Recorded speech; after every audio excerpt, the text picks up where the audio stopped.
Halo semuanya, kembali lagi bersama Candela Course. Kali ini saya akan membahas soal KSK IPA SMP tahun 2020, soal nomor 1-5.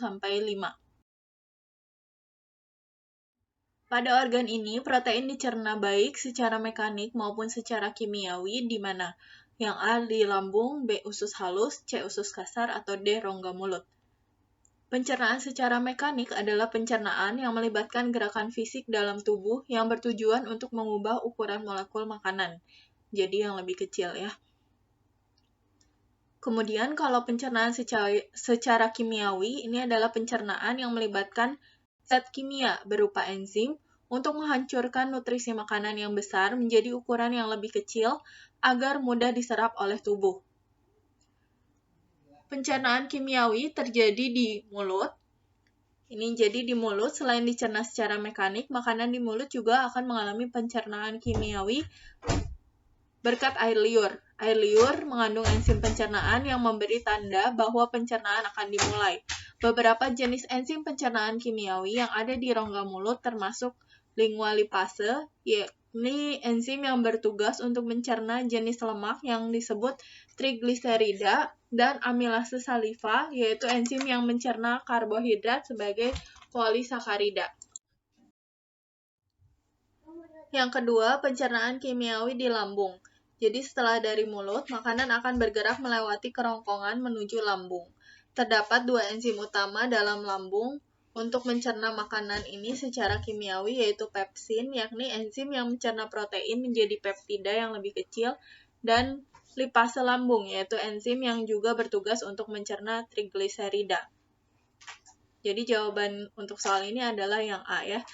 Dan di lambung itu juga ada gerakan peristaltik. Nah, ini adalah pencernaan secara mekanik. Kemudian, di usus halus juga terjadi pencernaan kimiawi. Ini adalah pusat terjadinya penyerapan kimiawi. Jadi di usus halus terjadi pencernaan komponen kunci dalam makanan seperti asam amino, peptida, dan glukosa untuk energi. Enzim yang dihasilkan sangat beragam yang juga disumbangkan oleh pankreas di dekatnya. Berikut ini beberapa enzim dari pankreas yang amat krusial dalam pencernaan kimiawi.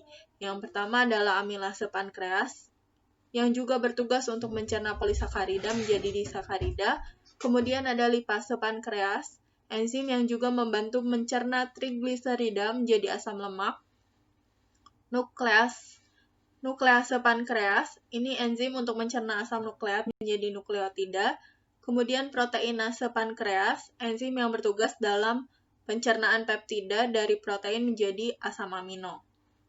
Kemudian di usus besar, tidak ada enzim pencernaan, jadi penghancuran makanan dilakukan oleh bakteri, bukan oleh enzim.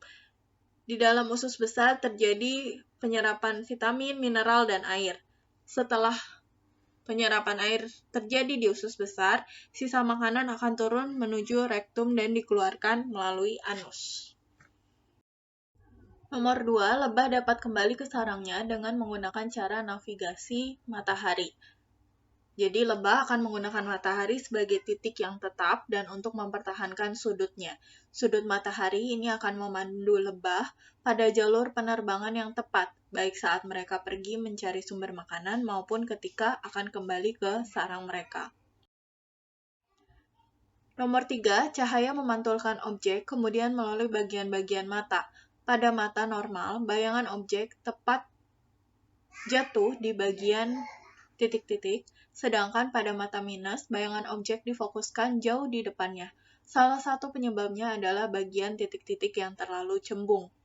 Oke, ini gambar matanya ya.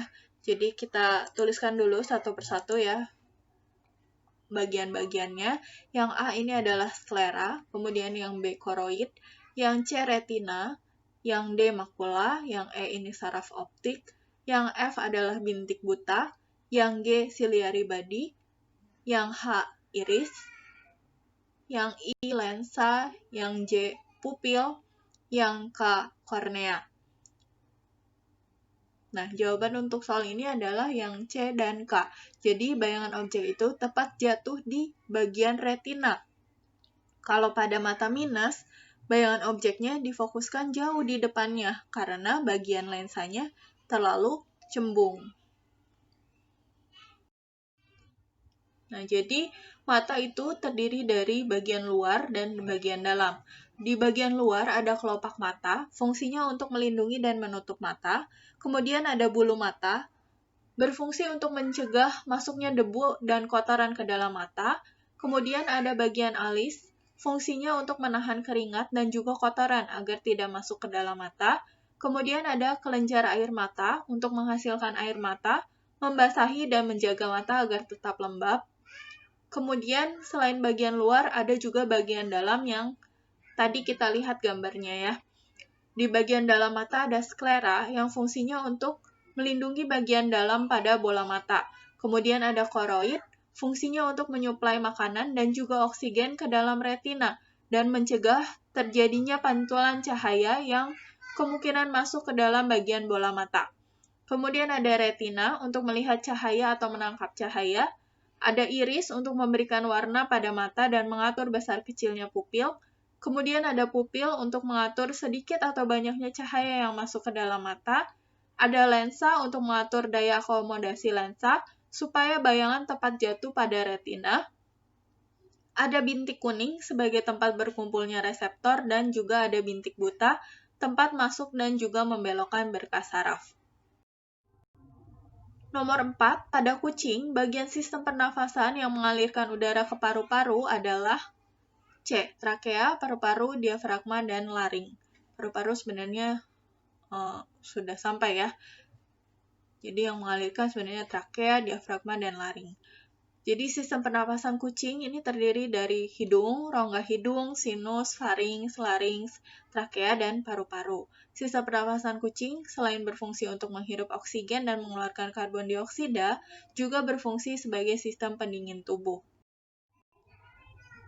Kemudian nomor 5, perhatikan gambar di bawah ini. Bagian pada gambar yang dibuat oleh sel swan adalah yang mana? Oke, kita beri nama dulu. Yang A ini adalah bagian dendrit, yang B adalah soma, yang C nukleus, yang D sel swan, yang E adalah node of Ranvier, nodus Ranvier, kemudian yang F adalah akson terminal atau ujung akson. Jadi yang sel swan adalah yang D ya. Oke, sekian dulu untuk pembahasan kali ini.